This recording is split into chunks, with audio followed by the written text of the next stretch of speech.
Y hay ocasiones que hay un pecado que es recurrente, que estamos ahí viviendo y que, Señor, perdóname y sácame de esto y ayúdame. Y ahí estamos. Y bueno, se hablaba acerca de esta libertad, ¿no? Incluso el pastor hizo un llamado, una oración al final. Y yo creo que ya sea que hayas pasado o allá atrás, más de uno le expresó a Dios lo que había en su corazón. Entonces, hoy yo quiero, después de hacer este resumen, perdón, yo quiero darle una continuidad, a lo mejor un poquito sencilla también, pero que podamos terminar este ciclo de temas entendiendo qué es lo que Dios realmente está esperando de nosotros como seres humanos.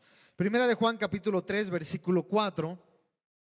Nos vamos a encontrar con esta epístola. Es una carta de Juan. Y yo quiero que antes de que leamos esto, porque es un versículo conocido, hagamos una pequeña diferencia para poder entender este versículo.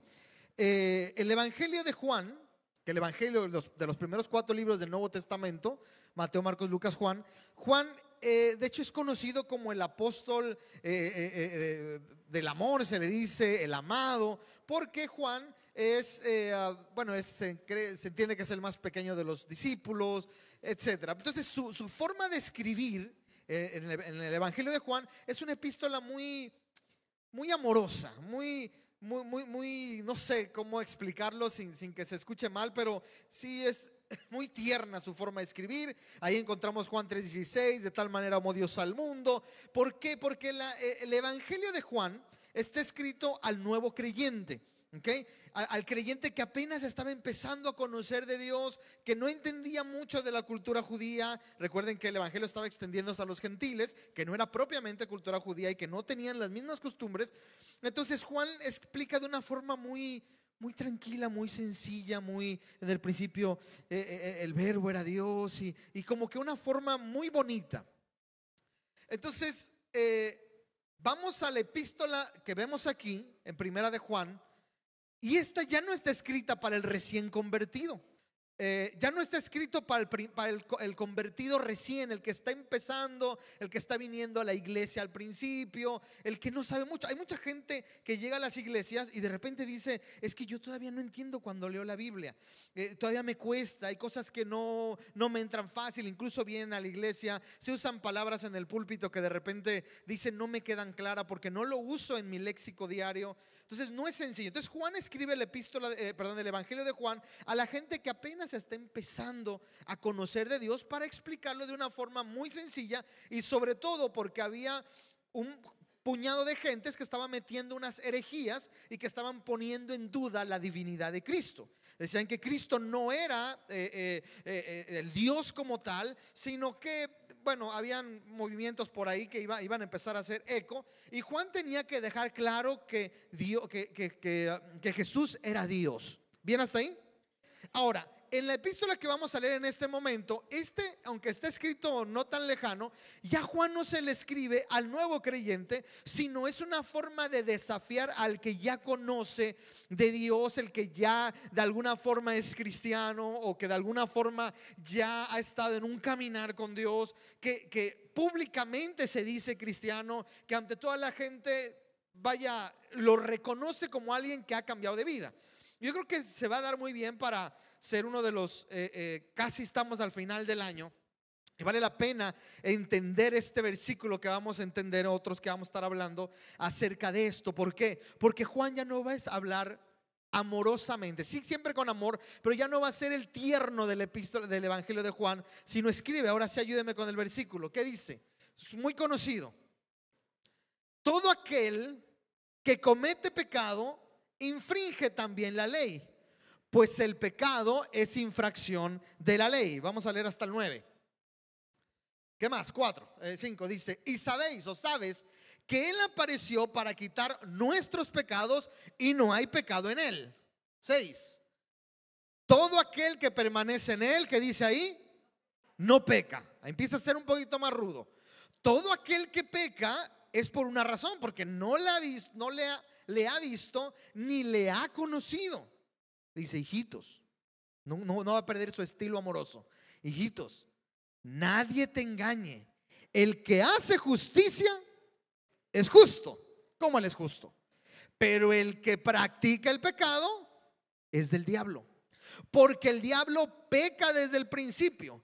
Para esto apareció el Hijo de Dios, para deshacer las obras del diablo. 9 y último.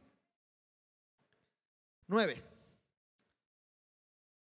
Dice: todo aquel que es nacido de Dios no practica el pecado, porque la simiente de Dios permanece en él y no puede pecar, porque es nacido ¿de quién? De Dios. ¿Qué cambio? No deja de decir hijitos, hermosos, queridos, pero ya no es de tal manera amó Dios al mundo que ha dado su, y para que todo aquel que, o sea, es el mismo evangelio, es el mismo tema, es de la misma forma, pero ahora es radical.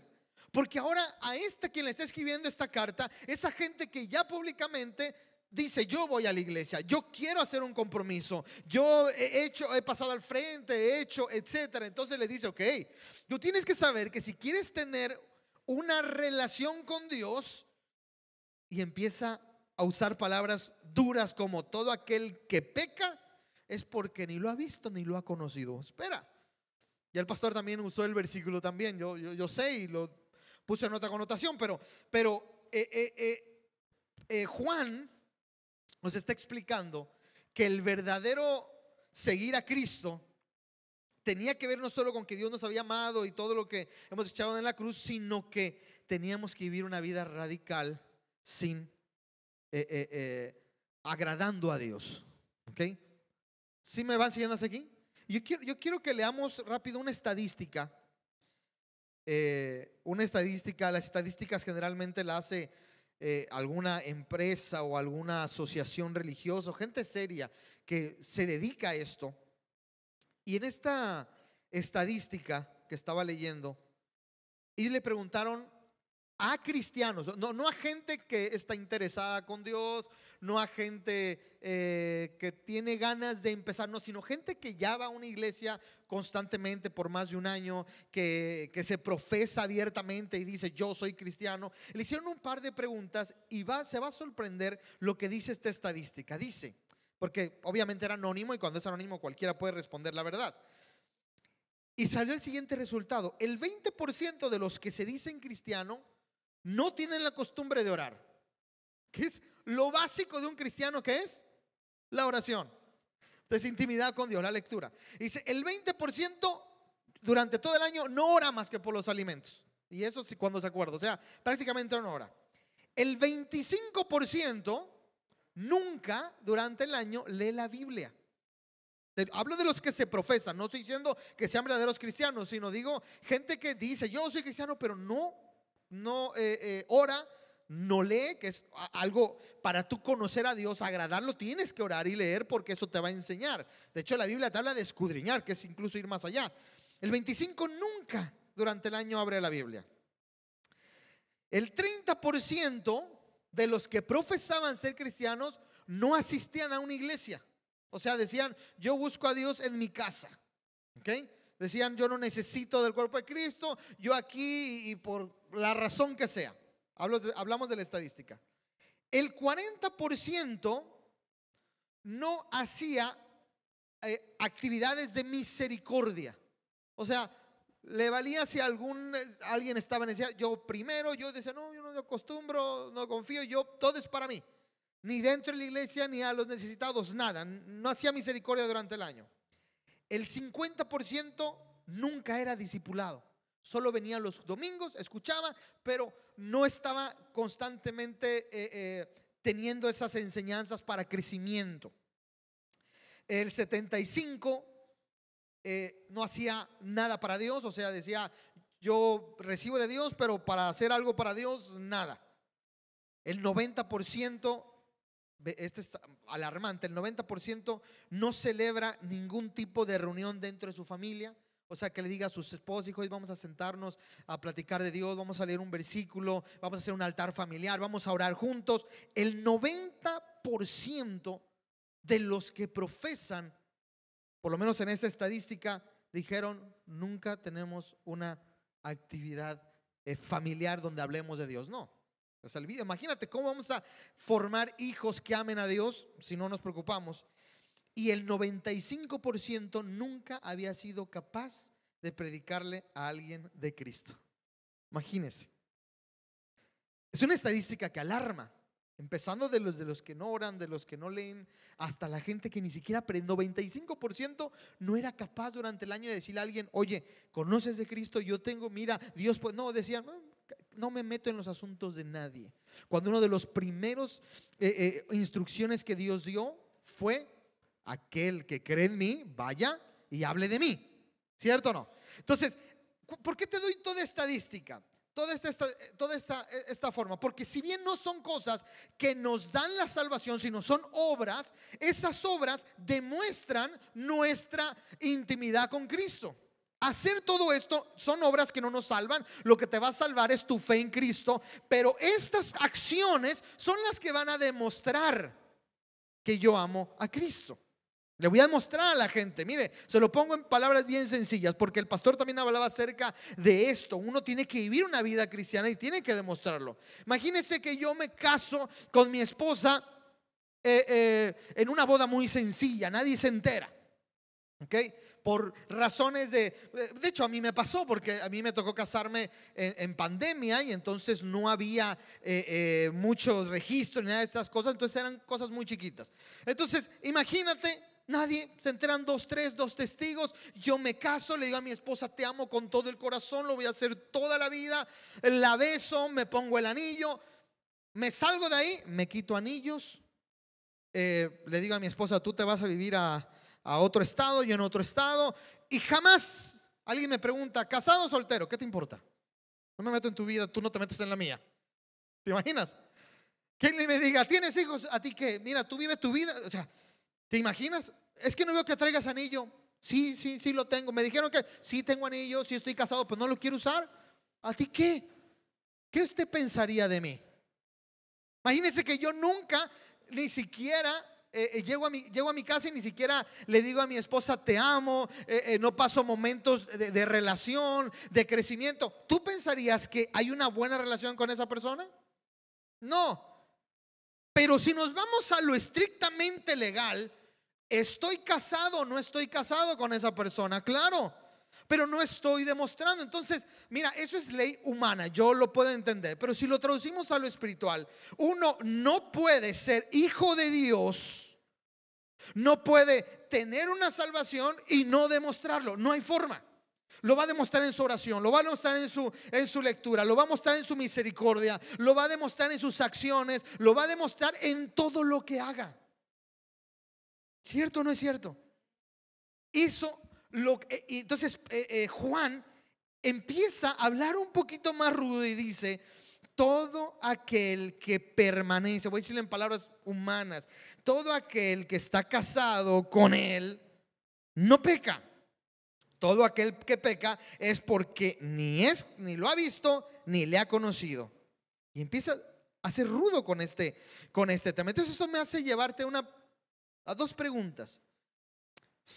Y me voy a atrever a hacer tres, a agregar una más. Uno, ¿estás listo si Dios te llamara a cuenta? Si tú murieras hoy, ¿tú estarías listo de decir: yo sé que soy un hijo de Dios? Yo sé que he vivido conforme a lo que a Dios le agrada. Yo no puedo llegar con mi esposa y decirle: a ver, ten por suficiente que yo ya estoy casado contigo, no me pidas más.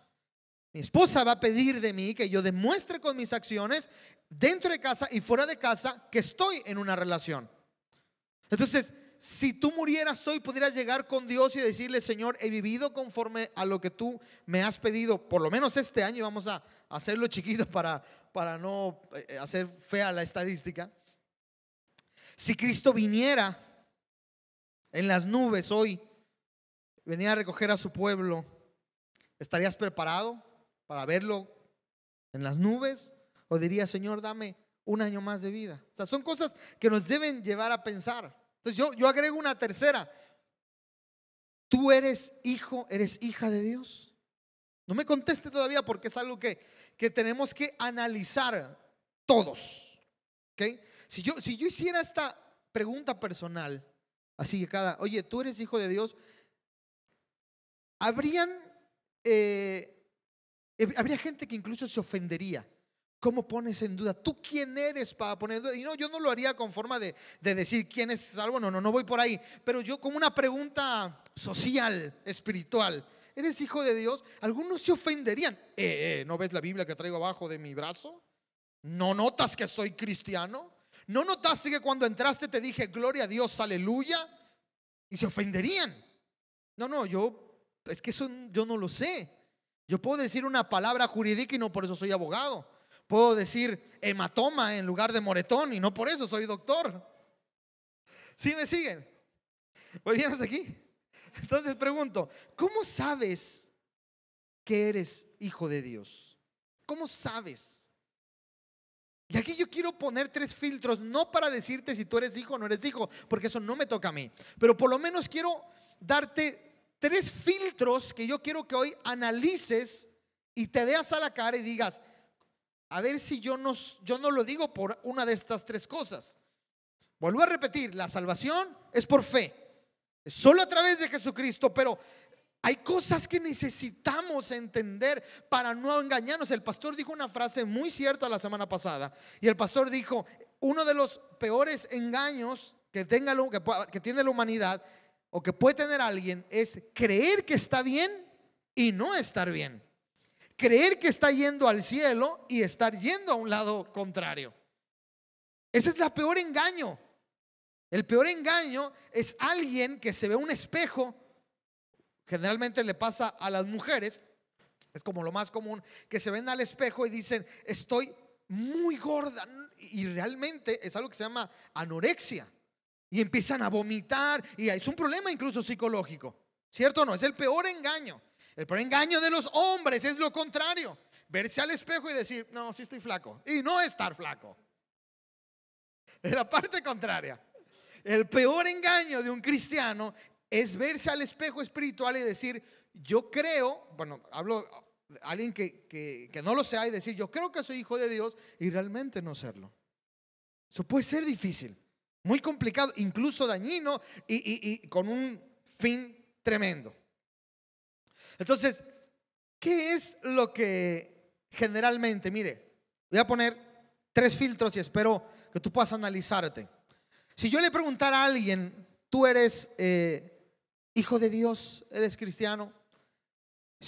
Muchos dirían, sí soy. ¿Por qué? Porque creo en Dios. ¿Has escuchado eso? Porque creo en Dios.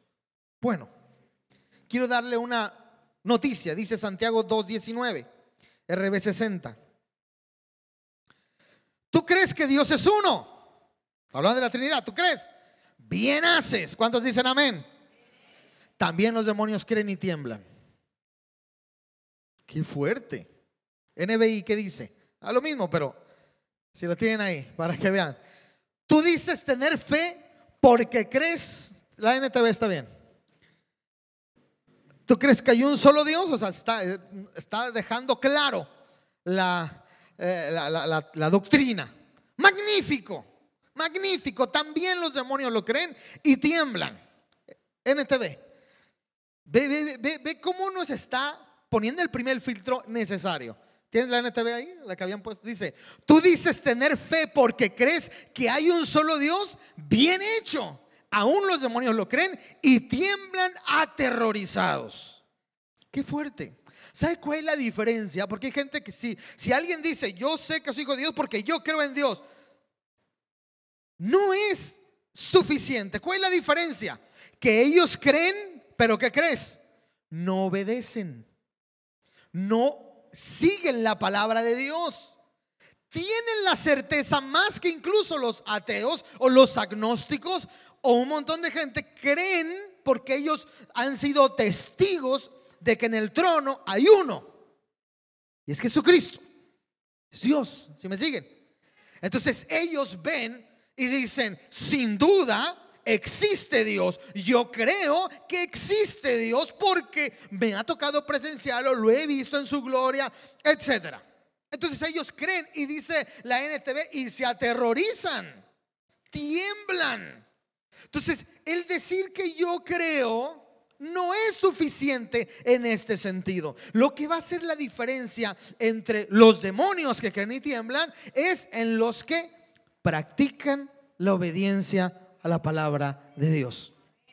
¿Sí me va siguiendo? Por eso está diciendo, bien hecho, ellos también creen y tiemblan, pero eso no es suficiente. Es poner por obra, y vamos a ver varios versículos que nos van a enseñar sobre esto. Es creer, pero poner por obra lo que hemos creído. Porque si no, crees igual que los demonios. Está fuerte, yo lo sé. Entonces,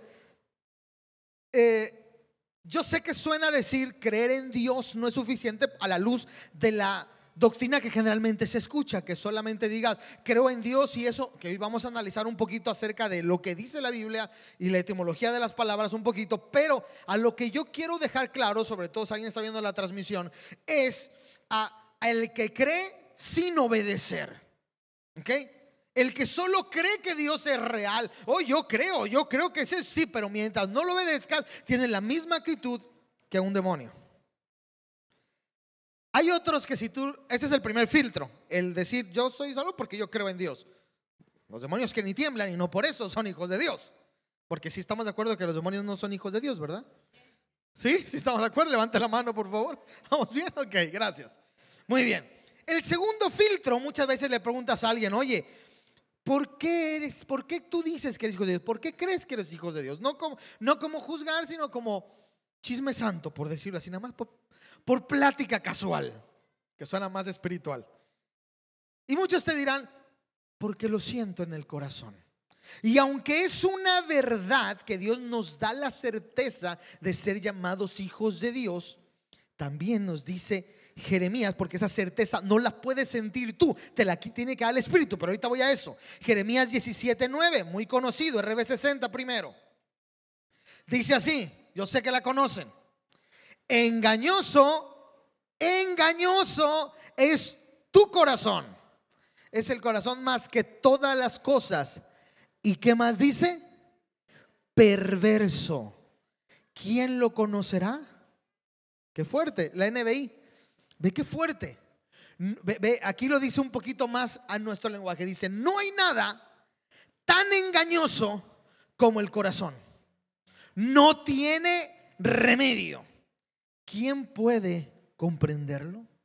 Entonces, si yo digo, ¿por qué soy hijo de Dios?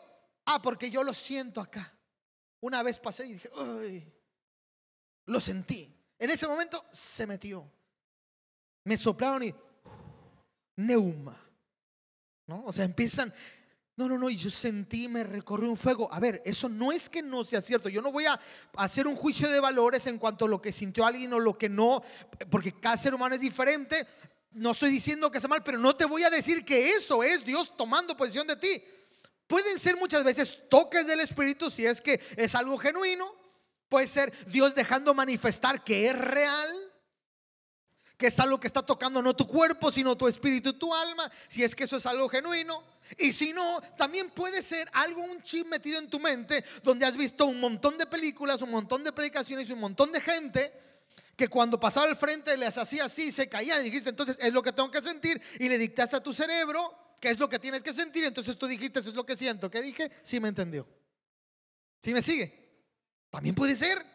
Entonces dice aquí, engañoso es el corazón, perverso. ¿Quién lo puede comprender? Entonces yo no puedo confiar en mi corazón de que lo que sentí es la sentencia definitiva de que yo soy hijo de Dios.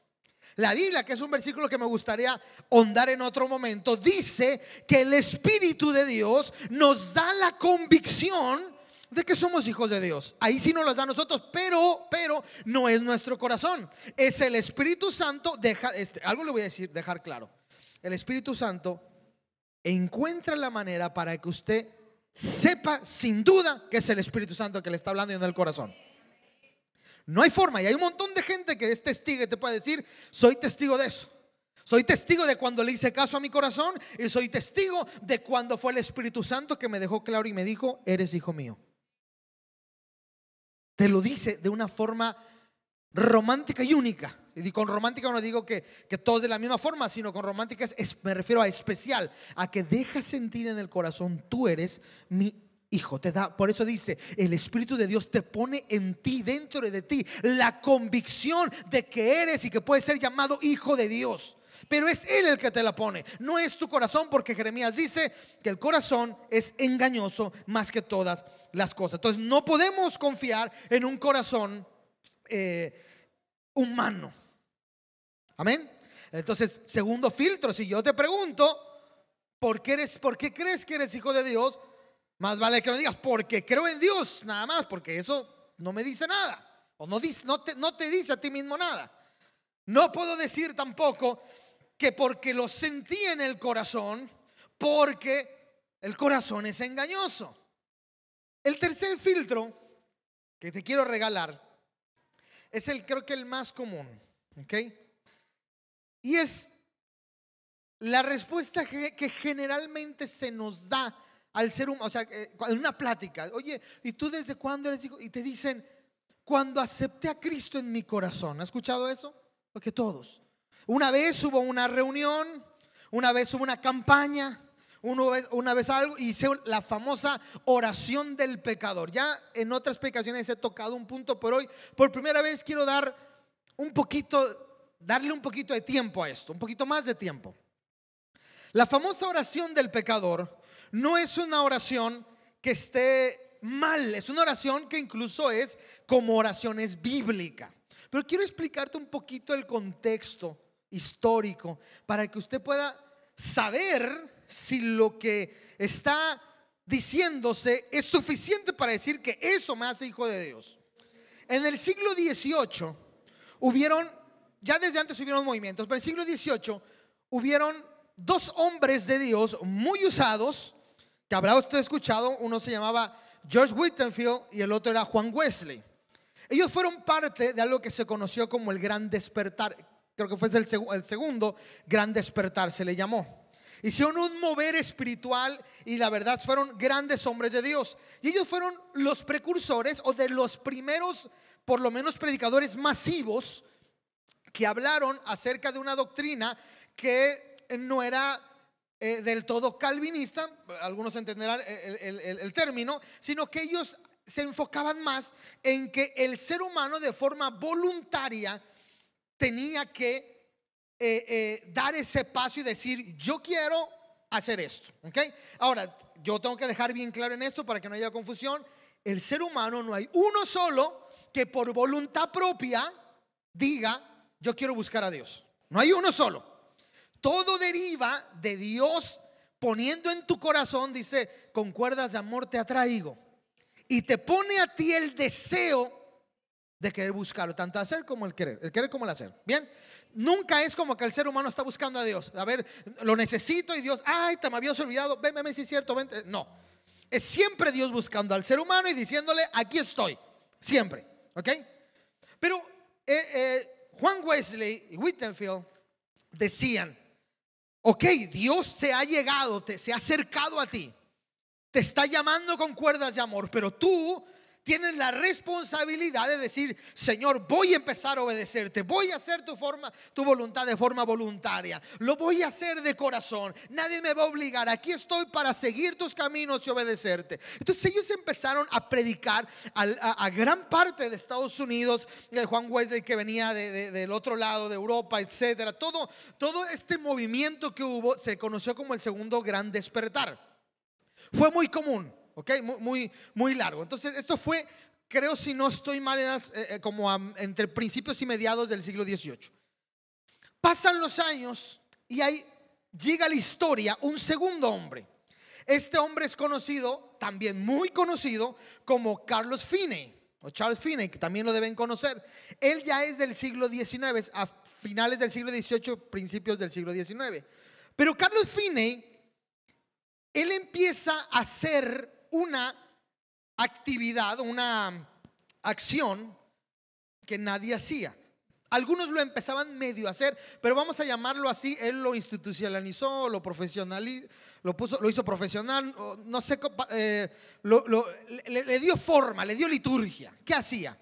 él enfrente de los lugares, porque él igual fue un mover del Espíritu que hubo gente convirtiéndose, y él aquí en la parte de enfrente estaba la gente sentada, y él aquí ponía una banca o varias bancas o muchos banquillos, ¿okay? Ponía muchas bancas aquí, estaba vacío. Imagínense que toda la gente estaba sentada como usted allá atrás, allá estaban todos sentados, pero él mandaba poner aquí bancas o banquitos individuales o una banca larga, y escuche, a esa banca se le conocía, porque unos otros lo habían medio empezado a hacer, se le conocía como el banquillo de los penitentes o el banquillo de los de corazón afligido, ¿okay? Pero Carlos Finney decía: yo sí, siempre, de ley, cada vez que yo predique, yo quiero al frente que me pongan sillas o me pongan banquitos o me pongan bancas largas, y le vamos a llamar la banca de los ansiosos.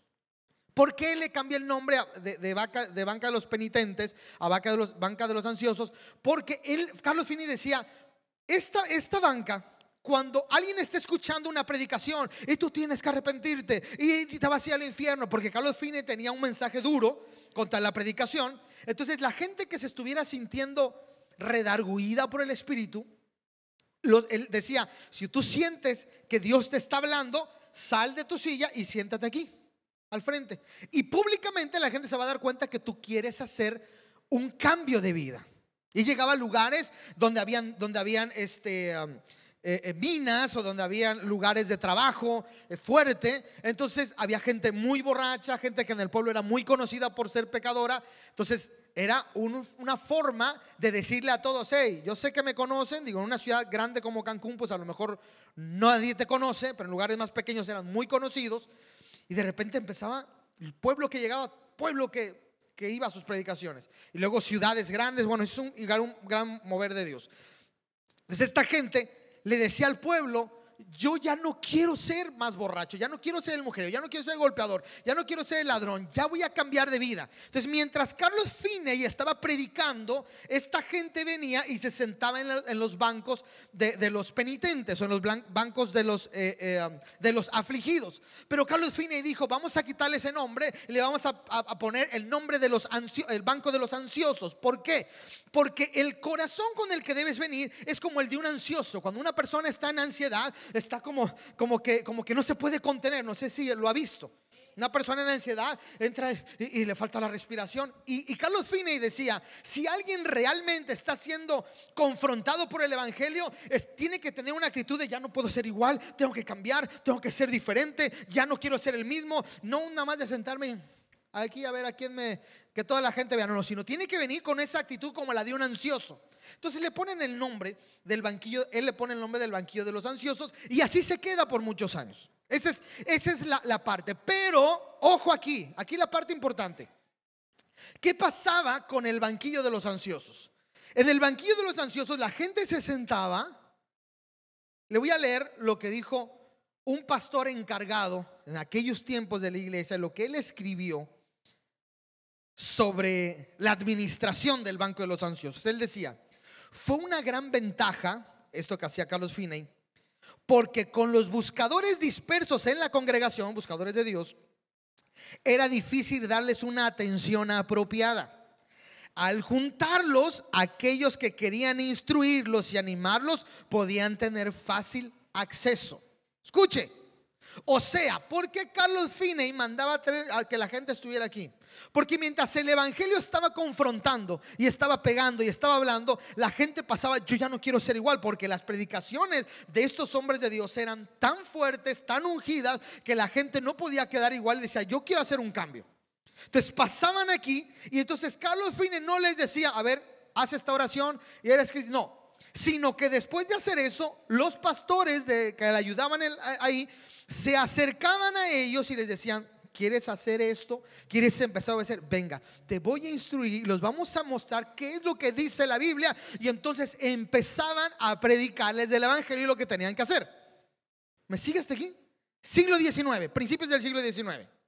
Inicios o en un punto del siglo XX llega Billy Graham. Es otro hombre muy conocido, y él es el que por primera vez, sabiendo lo que hacía, George y Juan Wesley y Whitefield y Carlos Finney, él dice en sus giras masivas, bueno, como no hay lugar, porque si usted conoce la historia de Billy Graham, lo seguían en campañas multitudinarias, las reuniones, muchísima gente, ya no era posible que pasaran a sentarse al banco de los ansiosos. Entonces dijo, vamos a hacer la oración del pecador.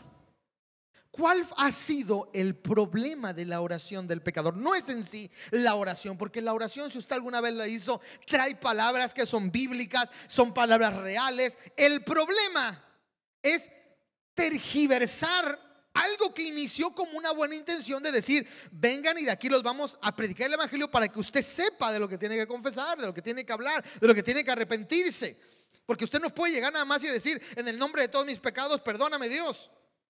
Entonces, el problema es que por una facilidad es que dijeron, bueno, vamos a hacer esto, vamos a hacer la oración del pecador, repite. Y la gente, bueno, se le encargaba en las campañas a las iglesias locales, a la gente que pasó al frente, mire, dígale, etcétera, etcétera. Por una facilidad. El problema es que se fue degradando con el tiempo, y así aquí es donde voy a incomodar a lo mejor, pero se fue degradando. Estoy hablando siglo XVIII, siglo XIX, inicios del siglo XX, mediados del siglo XX. Pero hoy por hoy, 2026, ¿cuántos quieren recibir aquí? Levante su mano. Gracias, gracias, gracias, gracias. Repita después de mí. Gracias, repita después de mí. Iglesia, salúdelo. Tiene al nuevo hijo de Dios. Bienvenido, denle su abrazo. Espera, no es lo que predicó nadie. Ni Carlos Finney, ni Whitefield, ni Wesley, nadie de ellos, ni los apóstoles, ni Jesucristo dijo eso. Esto que se hizo de la oración del pecador, si usted alguna vez lo hizo, era sencillamente, o fue durante muchísimos años, una acción pública de decir, hey, iglesia, estoy cansado de ser borracho, no lo voy a hacer más. A partir de ahora me voy a dedicar a buscar a Dios en serio. Muy bien, aquí siéntate, termina de escuchar el evangelio y al final alguien te va a explicar de lo que la Biblia dice. Eso fue, pero como la iglesia se hizo floja, hablo de la iglesia de Cristo en general, dijo más fácil, aceptas, crees, porque Romanos 10:9, ahorita vamos a Romanos 10:9, espéreme, pero dice tal cosa, pum, vámonos cristianos, y de repente empezamos a llenar las iglesias de gente que no tenía idea ni de quién era Dios, ni lo que Dios le gustaba, pero que Dios ya me dice hijo y yo le digo papá. Qué terrible, porque entonces empezó a crecer una iglesia un poco madura en las escrituras, que no oraba, que no ayunaba, que no leía la Biblia, que él dijo, pues imagínate que yo te adopto en una nueva familia y te digo, tú haz lo que veas a los demás, y si el que está a mi lado es el hijo rebelde, ¿qué hago? Tranquilo, eres oveja negra también, pero eres de la familia. ¿Sí me está siguiendo con la ridiculez de esta premisa?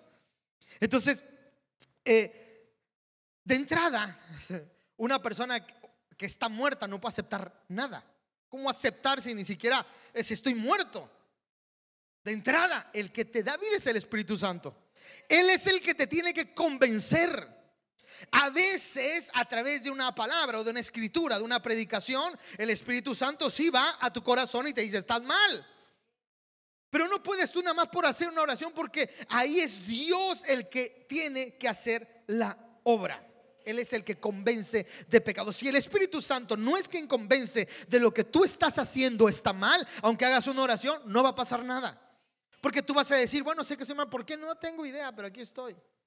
¿Alguna vez has mentido en un trabajo? Bueno, o has escuchado del amigo de un amigo que fue y llenó su hoja de trabajo y dijo, sé hacer esto, y no sabía hacerlo.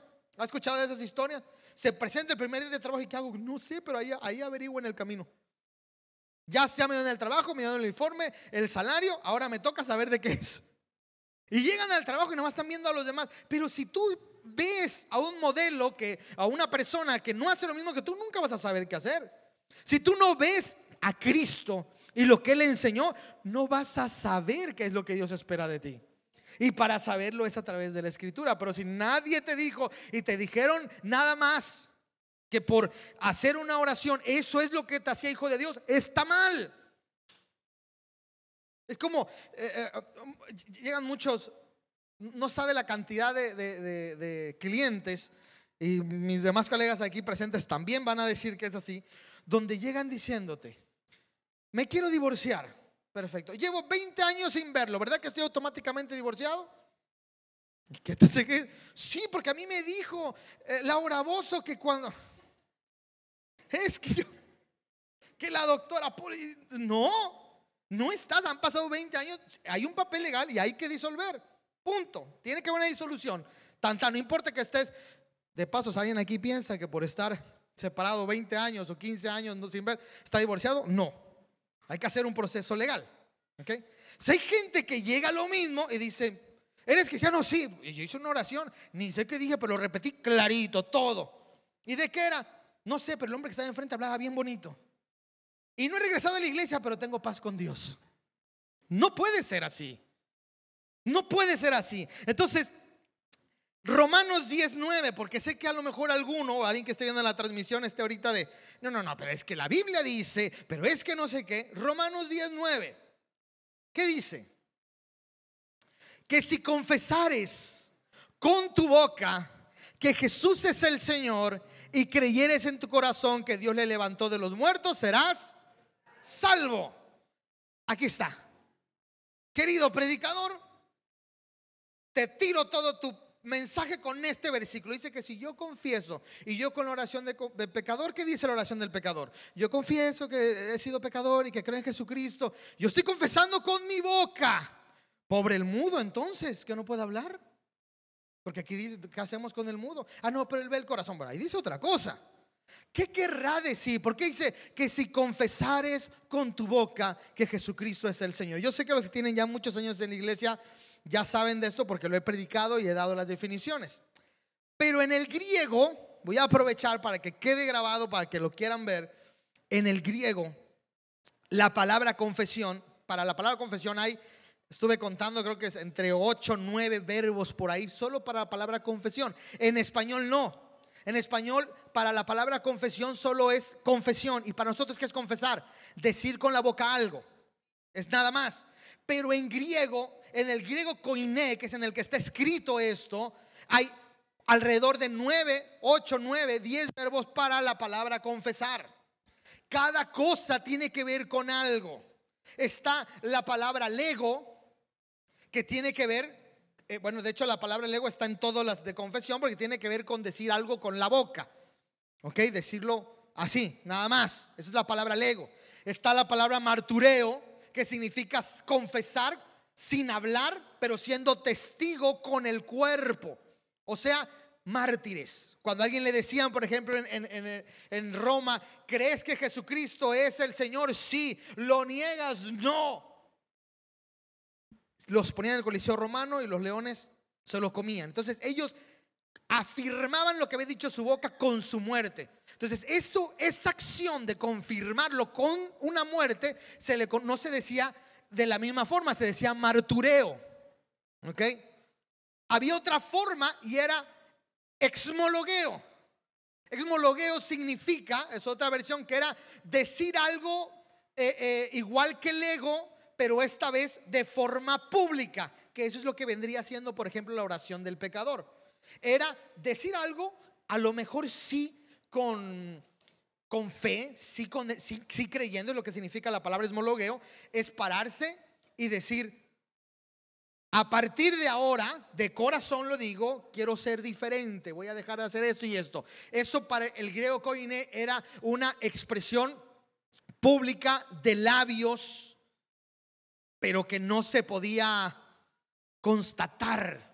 Porque es como cuando te paras el 31 de diciembre y dices, yo voy a bajar de peso. Lo digo desde el corazón. Yo voy a ser más puntual. Lo digo desde el corazón. Es una confesión pública. A lo mejor hice una confesión real, pero te veremos el próximo 31 de diciembre a ver si bajaste de peso, a ver si fuiste más puntual. No sabemos. ¿Ok? A esa acción a la cual yo no conozco si lo vas a hacer o no, se llama o se conoce en el griego koiné como exmologueo. No sé si se pronuncia realmente bien, pero por lo menos así está escrito. Pero ¿qué cree? que Pablo no usa ninguna de esos verbos en Romanos 10:9, donde dice el que confesare, sino usa un verbo, dice que si confesares. Ahí en esa palabra confesar es el verbo homologeo, y significa en el griego koiné, confesar con mi boca una verdad y demostrarlo con hechos. Qué gran diferencia. Y perdóname, pero la oración del pecador no me deja demostrar con hechos lo que estoy diciendo, aunque sea una oración de fe y que yo estoy de acuerdo con esa oración de fe. Yo estoy de acuerdo en que lo puede decir. No se sorprenda si un día digo, alguien repita después de mí y la va a repetir. ¿Qué tiene? Es una buena oración. No estoy en contra de eso, porque es una expresión pública de fe. Pero no podemos pensar que lo que dice Romanos 10:9 es que eso nos hace hijo de Dios. Porque voy a parafrasearlo en nuestro español. Ponme otra vez Multimedia 10:9. Romanos dice, lo voy a decir como debería explicarse en nuestro español, que si tú con tu labio confiesas que Jesucristo es el Señor, con tu boca lo dices, y con tus hechos haces lo que a Jesús le gusta. ¿Cómo sé lo que a Jesús le gusta? Leyendo su palabra, conociendo sus mandamientos, sus estatutos. Es la única forma de hacer lo que Dios, a lo que Dios le gusta. Es la única forma. Entonces, si yo confieso con mi boca, porque es el verbo homologeo, si yo confieso con mi boca que Jesús es el Señor, es el Curios, porque era el único Señor en Roma, los hacían decidir entre el Curios romano o el Curios Jesús. Ellos decían, Curios es Jesús. Y con mis actos demuestro esa verdad, que Jesús es el Señor, como obedeciéndole, y creyera en mi corazón que lo levantó de los muertos, serás, ahora sí diga conmigo, salvo. Ay, esto está difícil. Lo voy a dejar hasta aquí porque hay teólogos por acá también y van a empezar, bueno, pero yo leí, vamos a dejarlo que usted lo asimile y que lo busque en casa. Pues yo por eso me gusta dar los datos, decir de dónde los saco para que usted vaya a su casa y esté, y ya ahí el Espíritu lo convenza. ¿Me sigue? Pero está diciendo entonces, a mí me encanta, porque la palabra serás salvo no lo ponen al inicio, no lo ponen en medio, lo ponen al final. No porque dependa de obras, sino porque Dios está viendo con qué actitud estás haciendo esa oración y si lo vas a demostrar con hechos. ¿Sí me siguen? ¿Alguien dice amén? Mire, yo sé, por eso te decía, este es el tercer filtro. Hay gente que dice, yo hice la oración, por eso soy hijo de Dios. Espera, Romano nos deja claro que tienes que confesar con tu boca y tienes que demostrarlo con tus actos, no para salvación. Recuerda, la salvación es por gracia. No quiero quitar esa parte. No es que hacerlo eso te da. No, la salvación es por otra cosa, pero Dios está viendo que lo que estás orando, o sea, perdón, ¿de qué forma se puede distinguir en que una oración es real? A través de los actos que no derivan con la no tienen que ver con la salvación. Salvación es real, es gratuita, pero sí con lo que estás mostrando de que lo que estás diciendo es real. Y quiero mostrarte. ¿Quieres saber cómo se sabe que tu oración es real? ¿Sí quieres saber o no? Lucas 3:10. Antes que lo pongan, mire, otro personaje que fue bien rudo a la hora de hablar fue Juan el Bautista. Juan el Bautista, él no se paraba a hablar, él llegaba y tú, generación de víbora, hipócrita, hijo del diablo, te vas a morir, te vas a ir al infierno. Y duro, y la gente, pero la gente se sorprendía. Y en el capítulo 3 tú vas a ver cómo Juan está enseñando que dice, llegó el tiempo de arrepentimiento. ¿Han leído esa parte? Este es el nuevo, después de 400 años de silencio, de fariseos y seduceos haciéndole de las suyas por muchos años, aparece Juan y dice: este es el mensaje rema, lo que llega desde el cielo. Arrepiéntanse, arrepentíos, arrepentíos. La palabra arrepentimiento viene de otra palabra griega que es metanoia, meta, cambio, noia, mente, cambio de mente. Cambio de mentalidad. Juan empezó a decir: llegó el momento de que haya un cambio en tu mente para un cambio de acciones. ¿Por qué? No hay forma. Sígame aquí un segundo, porque usted va a entender lo que significa arrepentirse. Porque una cosa es sentir remordimiento, pero escuche, arrepentimiento, para que se entiendan palabras primero más fáciles. No hay forma que tú hagas cambio de hábitos si primero no hay un cambio en tu mente. Si llegas con el doctor y te dice: diagnóstico está complicado, pero lo que tengo que decirles es que a partir de ahora usted tiene que ser vegetariano, y usted carnívoro hasta los huesos. Tiene que ser vegetariano. ¿Por qué? ¿Quién es el doctor? Usted obedézcame. ¿Usted va a cambiar de hábitos? No. ¿Pero cómo estoy, doctor? Muy mal, muy mal, muy mal. ¿Pero qué tengo? Yo lo sé, usted no lo necesita saber. Usted hágase vegetariano. Usted va a salir de ahí, va a comerse unos tacos de cochinita sin problema y sin remordimiento. ¿Cierto o no? Para que haya un cambio de hábitos tiene que haber un cambio en la mente. Si el doctor dice: mire, yo sé que usted no entiende, le voy a poner su radiografía, no la entiende, pero esto que de aquí no debería estar. Esto, es más, nunca había visto gusanos dentro de un cuerpo humano. Creo que usted está muriéndose ya, se está pudriendo por dentro. Esa baba que usted saca de noche es cadavérico. O sea, se está poniendo exagerado, no existe, pero imagínese. Está mal. Si usted se escuche, pero mire, a ver, escúcheme un segundo. Es más, si usted voltea a ver el puesto de cochinitas una vez en su vida, le da un paro cardíaco en ese momento. Usted sabe si come zanahorias o se come carne. No, doctor, no.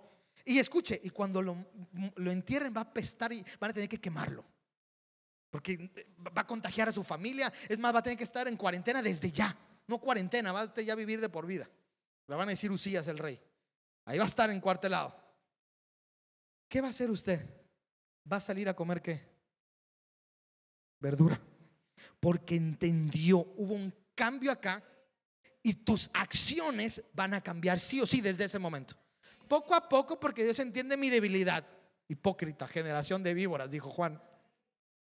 Poco a poco, no es poco a poco. Usted en ese momento, porque le dijeron una más y se muere.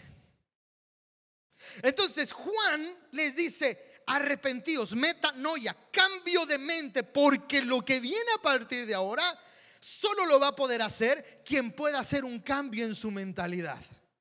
Solamente el que haga un cambio en la mente va a poder hacer eso. Tiene que entender en su cabeza: está mal lo que estoy haciendo y por lo tanto no lo voy a seguir haciendo. Tengo que entender aquí primero: esto no agrada a Dios, por lo tanto no lo seguiré haciendo. Tiene que haber un cambio aquí para que provoque acciones. El que confesare entonces, cuando uno hace eso, confiesa con la boca y empieza a actuar. ¿Sí me sigue? Entonces Juan se para y dice: por favor, tú arrepiéntete. Recaudador de impuestos, arrepiéntete. Soldado romano, no me importa, arrepiéntete. Tú judío, arrepiéntete. Tú pescador, arrepiéntete.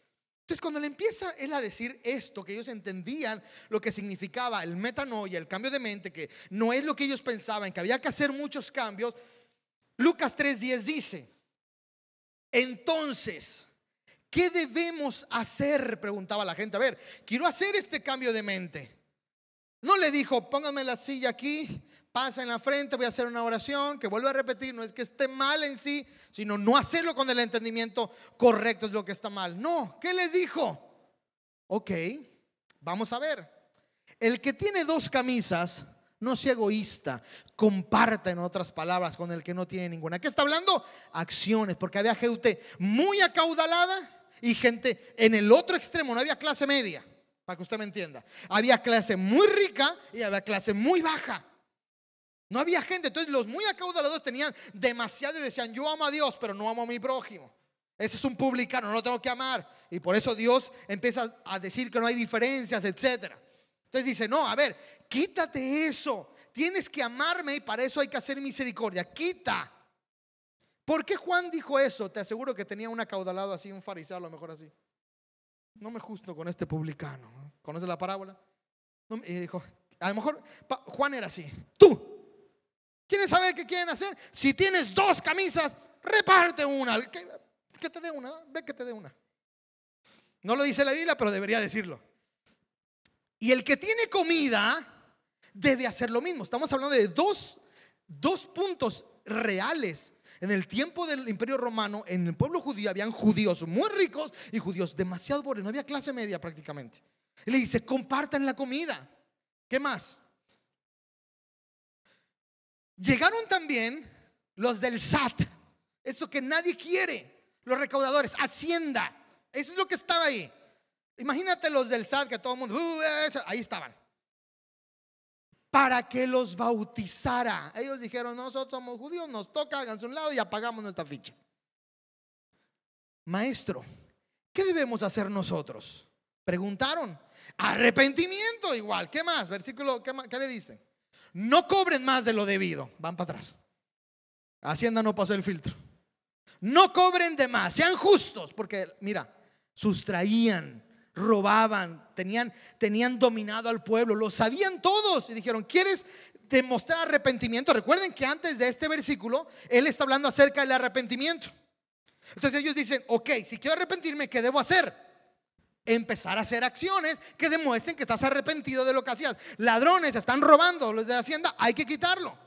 Versículo que sigue, 14 y último. ¿Y nosotros qué debemos hacer? Preguntaron unos soldados. Y los soldados ni siquiera eran judíos, eran romanos. Pero les pegó la palabra.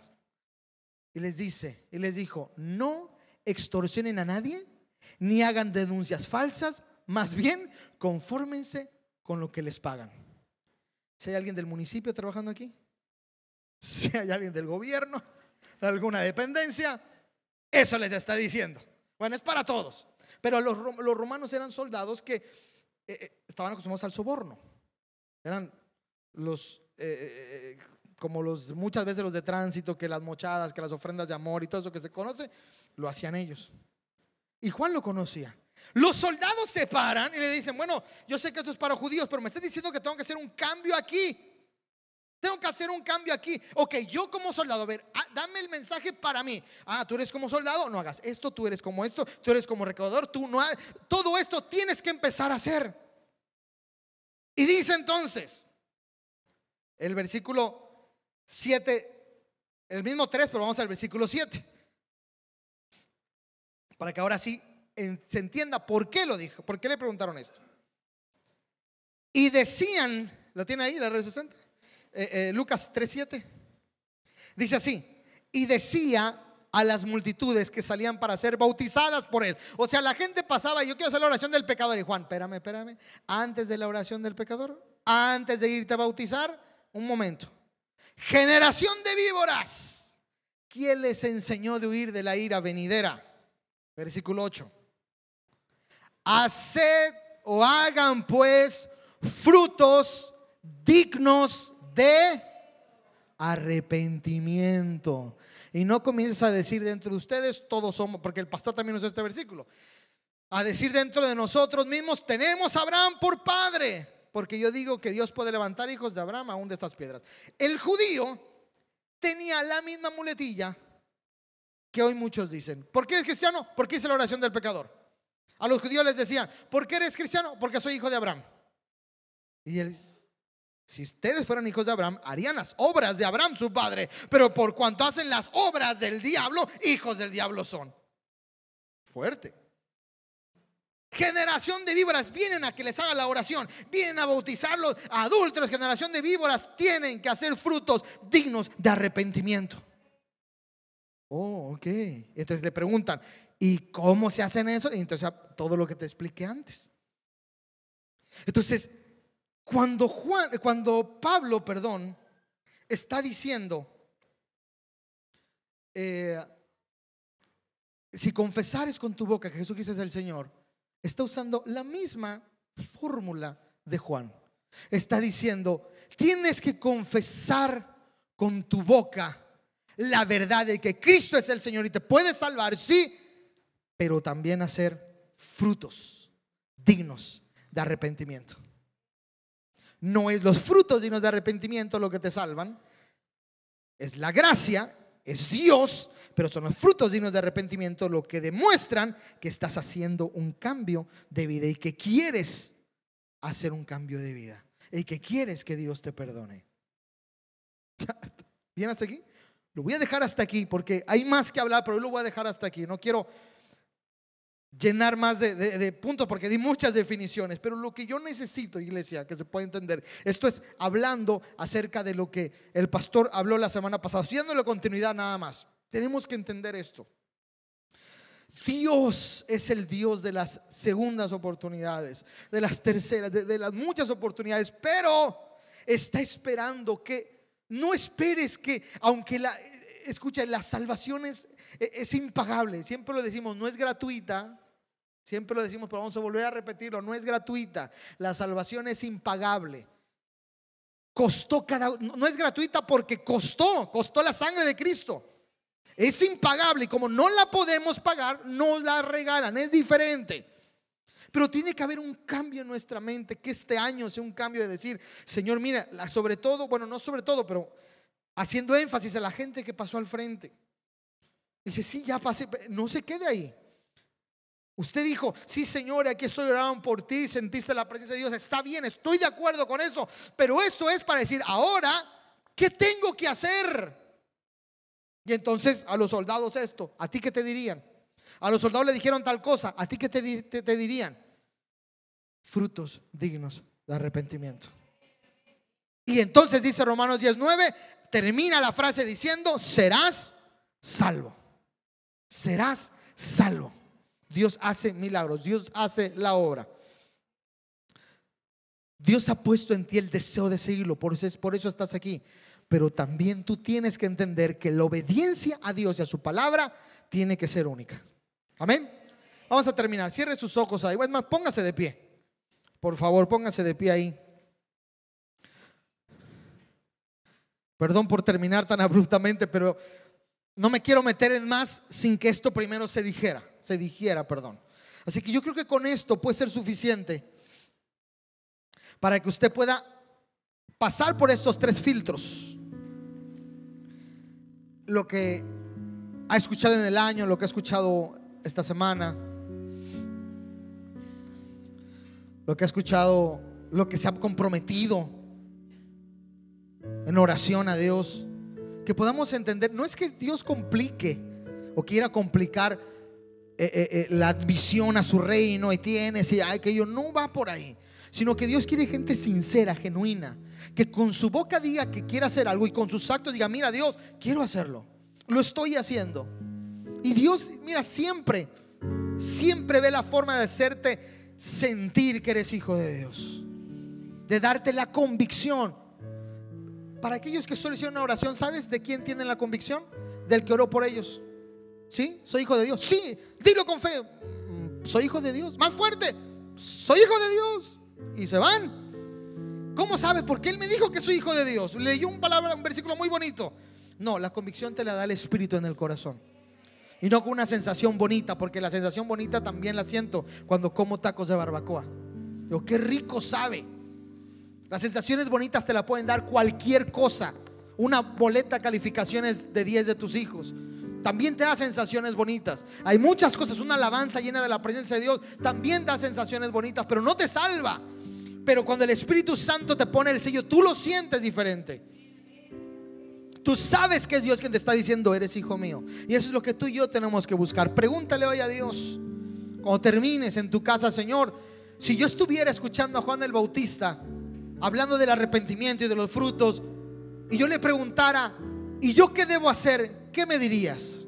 Entonces sabrás que estás en el camino que Dios quiere que hagas. Amén. Inclina tu rostro ahí, por favor, y dile, Dios, que este año sea un año donde yo camine agradándote a ti, obedeciendo tus mandamientos. Si eres hijo de Dios, consagrándome, santificándome para ti.